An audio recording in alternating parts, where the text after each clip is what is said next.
last lesson, we added an alert. Once again, let's delete it. In this lesson, we're going to add an animated headline. So these are really cool. So first thing you do is you choose your style. You want it to be highlighted.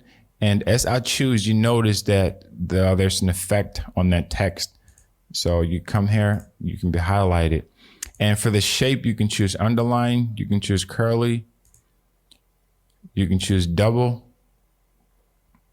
So you can scroll through here and really just have fun. You know, I really just love designing because this is where you become creative. You let the things that you're thinking about, you try different things. There is really no right way of doing things or a wrong way of doing it.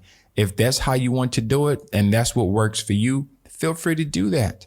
And you can choose the page text. This is the page text.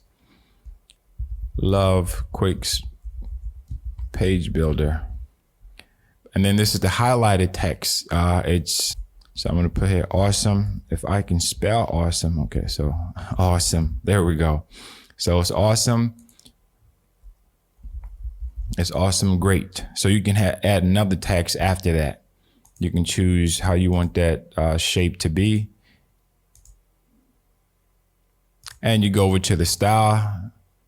You can choose the color for the shape. You can choose the highlight. The animated text, you can choose the color too for the animated text. So you can design the text and the colors to match, or you can create something completely different. So once again, use your creativity and design it to be exactly how you want it to be. There's no wrong way or right way of doing this. Whatever you can imagine, just create it.